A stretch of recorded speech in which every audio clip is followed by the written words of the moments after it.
తెలంగాణ జర్నలిజంలో ధైర్యవంతమైన గొంతుకగా స్వతంత్ర ఆలోచనల స్వేచ్ఛగా పేరొందిన స్వేచ్ఛ ఓటార్కర్ మరణం తెలుగు మీడియా వర్గాలను తీవ్ర విషాదంలో ముంచెత్తింది. జూన్ 27, 2025న హైదరాబాద్లోని తన నివాసంలో ఆమె ఆత్మహత్య చేసుకున్న సంఘటన అనేక ప్రశ్నలను, ఆరోపణలు రేకెత్తించింది. ఈ విషాద సంఘటన వెనుక ఉన్న కారణాలు, ఆమె జీవిత ప్రయాణం, దాని చుట్టూ జరిగిన సంఘటనలను ఓసారి చూద్దాం. స్వేచ్ఛ ఓటార్కర్ గత 18 ఏళ్లుగా తెలుగు జర్నలిజంలో తనదైన ముద్ర వేసిన వ్యక్తి. Tea news, TV9, V6, HMTV, 10TV, మహా టీవీ వంటి ఛానళ్లలో పనిచేసిన ఆమె యాంకర్గా, న్యూస్ రీడర్గా ప్రజల గుండెల్లో చోటు సంపాదించుకున్నారు. తెలంగాణ ఉద్యమంలో చురుకైన పాత్ర పోషించిన స్వేచ్ఛ కవయిత్రిగా కూడా గుర్తింపు పొందారు.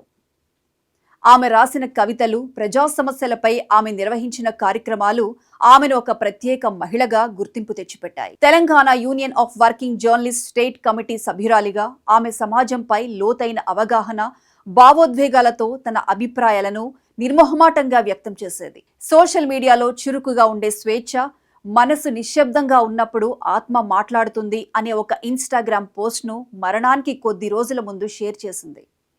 ఇది తర్వాత వైరల్గా మారింది.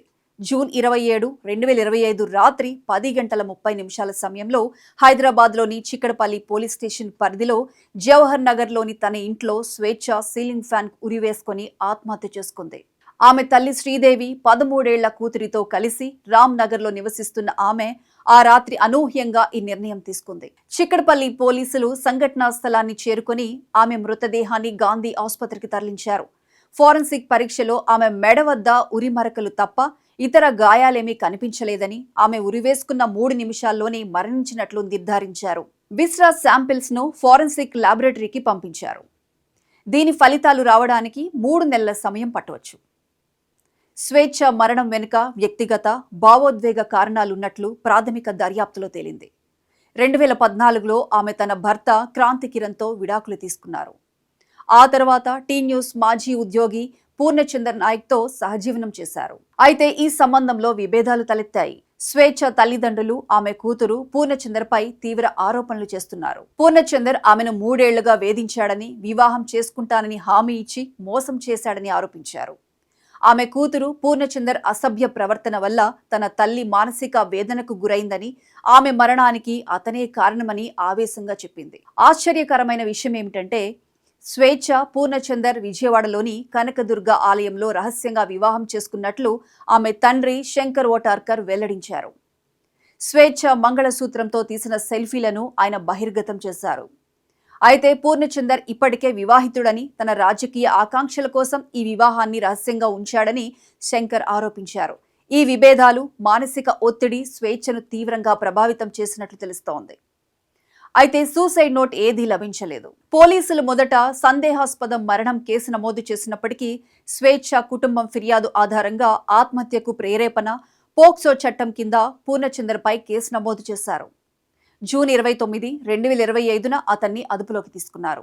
CCTV footage, mobile data, forensic నివేదికల ఆధారంగా దర్యాప్తు కొనసాగుతోంది. స్వేచ్ఛ మరణం తెలంగాణ జర్నలిజానికి తీరని లోటు.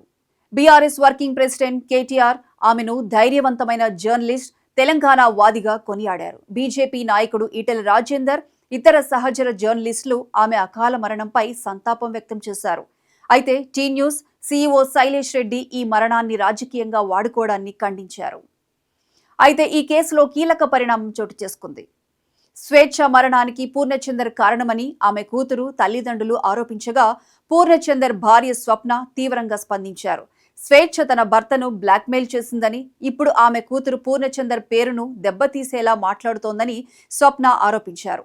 పూర్ణచందర్ నిర్దోషి అని, స్వేచ్ఛతో ఉన్న సంబంధంలో అతను ఎలాంటి తప్పు చేయలేదని స్వప్న స్పష్టం చేశారు. ఈ ఆరోపణలు తన భర్తపై అసత్య ప్రచారమని, న్యాయం కోసం పోరాడతామని ఆమె వెల్లడించారు.